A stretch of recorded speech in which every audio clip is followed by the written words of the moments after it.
नमस्कार दोस्तों, स्वागत है आपका हिंदी लहर में। जैसा कि पिछले सत्र में हमने पढ़ा था फर्स्ट चैप्टर विविधता की समझ, जिसमें हमने लद्दाख और केरल और काफ़ी सारी विविधताओं के बारे में जाना था। और ये 6th की NCERT हमने शुरू की हुई है और आज हम उसी क्रम में आगे बढ़ते हुए क्लास 6th का 2nd चैप्टर करेंगे। तो देखिए, हम जानते हैं यहाँ पर आगे विविधता क्या है। ठीक है बच्चों, तो जैसा कि यहाँ पर आप देख रहे होंगे एक इमेजेस आपके सामने है, उसमें बहुत तरह के बच्चे दिए हुए हैं। उसमें गर्ल बॉय और अलग अलग पहनावे के और अलग अलग संस्कृति के लग रहे हैं पिक्चर के आधार पर। तो ये विविधता को दर्शाती है। और यहाँ पर हम देख लेते हैं, विविधता हमारे समाज की शक्ति है। विविधता को देखिए कैसे हम परिभाषित कर रहे हैं। विविधता हमारे समाज की शक्ति है, लेकिन कभी कभी यह भेदभाव का कारण भी बन जाती है। लोग अपनी संस्कृति, भाषा और खान पान में अलग होते हैं। ठीक है, अक्सर हम उन लोगों के साथ सुरक्षित महसूस करते हैं जो हमारी तरह दिखते और बात करते हैं। भिन्नता को देखकर लोग अक्सर पूर्वाग्रही हो जाते हैं। अभी हम पूर्वाग्रह के बारे में भी आगे पढ़ेंगे कि पूर्वाग्रह से क्या आशय है। ठीक है, तो आई होप आप विविधता को थोड़ा समझ गए होंगे कि जैसे संस्कृति, भाषा, खान पान में, जैसा कि मैंने पहले भी आप लोगों को बताया था, पहनावे में बहुत सारी चीज़ें होती हैं जो विविधताओं को दर्शाती हैं। सपोज़ कि जैसे देख लीजिए, आप गुजरात में वेलकम के लिए बोलते हैं आवो पधारो। ठीक है, राजस्थान में बोलते हैं पधारो हमारे देश। ठीक है, पहनावे पे अगर हम बात करें तो कश्मीरी पहनावा फेरन होता है। ठीक है, असम में मेखला चादर, यूपी में साड़ी, और भी कई वो हैं स्टेट हैं अपने जहाँ पर साड़ी वेयर करते हैं। राजस्थान में घाघरा चोली या फिर कांचली उसका दूसरा नाम है। ठीक है, गुजरात में भी साड़ी या फिर चनिया चोली। तो हालांकि साड़ी हमारे देश के ज़्यादातर हिस्सों में पहनी जाती है, बट कहीं कहीं पर कुछ स्पेसिफिक नाम दिए हुए हैं ड्रेसेस के जो ये हमारी विविधता को ही दर्शाते हैं। ठीक है, इस तरह से मैंने आपको थोड़ा बहुत बताया है। आई होप आप लोग समझ गए होंगे, ये बहुत टफ नहीं है। ठीक है, अब हम आगे बढ़ते हैं। ये मैंने 2nd चैप्टर से कुछ अपनी नोट्स से, कुछ जो हमारी NCERT की बुक है उसमें से सारा मेन से मेन टॉपिक डिटेल से निकाल कर फिर मैंने उसकी PPT बनाई है, ताकि आप लोगों को मैं इंपॉर्टेंट पॉइंट्स सारा बता सकूं। ठीक है, अभी जब हम आगे बढ़ेंगे तो यहाँ पर देखिए भारत में विविधता। ठीक है, भारत में विविधता, तो भारत में अगर विविधता की हम बात करें तो भारत में 8 मुख्य धर्मों के अनुयायी रहते हैं। भारत में जो है यहाँ पर मुख्य रूप से 8 धर्मों के अनुयायी हैं और यहाँ पर 1600 से अधिक भाषाएं बोली जाती हैं। ध्यान दीजिएगा बच्चों, यहाँ पर 1600 से अधिक भाषाएं बोली जाती हैं। ठीक है, और देश में 100 से अधिक प्रकार के नृत्य भी मौजूद हैं। देख रहे हैं आप कितनी विविधता है हमारे देश में। 8 मुख्य धर्मों के अनुयायी हैं, 1600 से अधिक भाषाएं हैं, 100 से अधिक प्रकार के नृत्य हैं। इस प्रकार से भारत एक महान विविधताओं वाला देश है।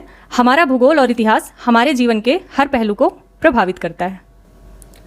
आप यहाँ पर ध्यान दीजिएगा थोड़ा, ये भारत एक महान विविधताओं वाला देश है। हमारा भूगोल और इतिहास हमारे जीवन के हर पहलू को प्रभावित करता है। ठीक है, ये इंपॉर्टेंट लाइन है। आगे बढ़ते हैं बच्चों।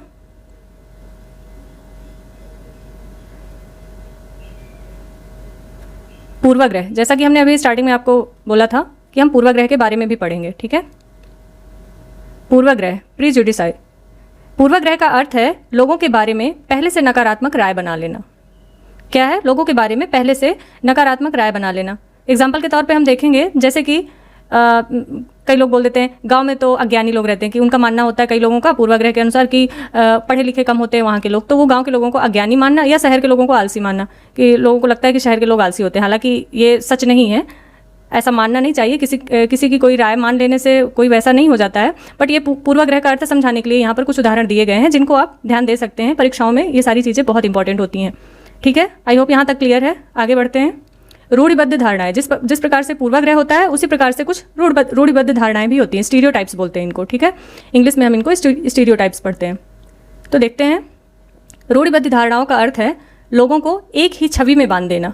जैसा कि पूर्वाग्रह में है कि किसी के बारे में कोई नकारात्मक राय बना लेना। ठीक है, और रूढ़िबद्ध धारणाओं का अर्थ होता है कि लोगों को एक ही छवि में बांध देना। कि जैसे सपोज एग्जाम्पल के तौर पे, जैसा कि आपके सामने दिया हुआ है यहाँ पर, कि लड़के रोते नहीं हैं। क्या ऐसा होता है कि लड़के रोते नहीं हैं? बिल्कुल भी नहीं। ये देखिए यहाँ पर ये दिया हुआ है, लड़के रोते नहीं हैं।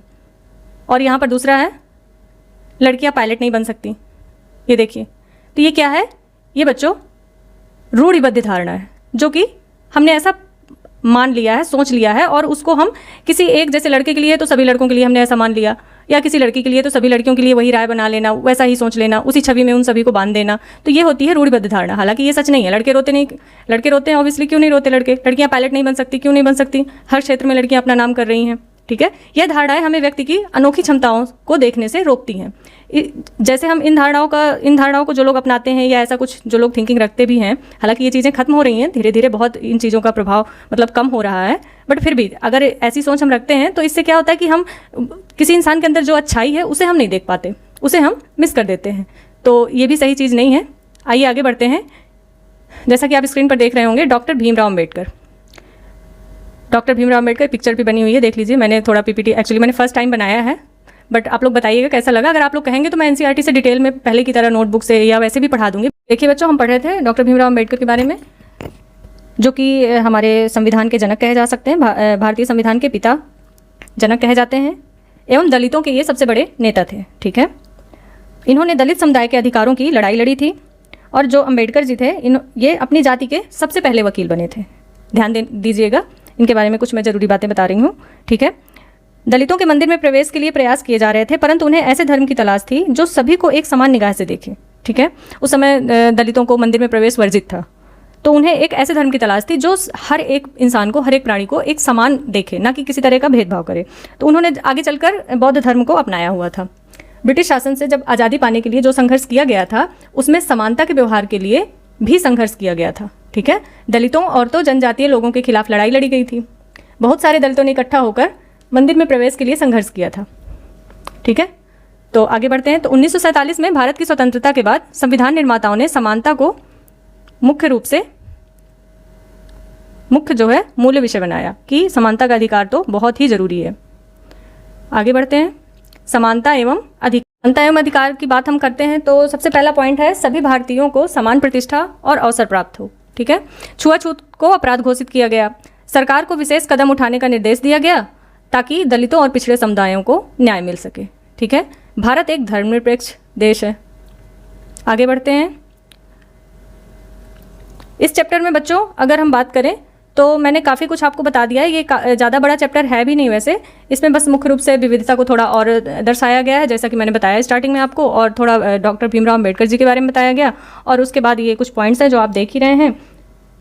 प्लस इसमें एक चीज़ और है, भारत का संविधान या उद्देशिका, ठीक है। यहाँ पर बच्चों मैंने भारत के संविधान के जो उद्देशिका है उसकी फ़ोटो ऐड करी थी, बट आई नहीं, यहाँ पे शो नहीं हो रही है, शायद कुछ प्रॉब्लम हो गई होगी, मैं बाद में चेक कर लूँगी। पर मैं आप लोगों को फ़िलहाल मैं पढ़ के ही सुना देती हूँ, ठीक है। बहुत ईजी है, आप सभी ने पढ़ा भी होगा।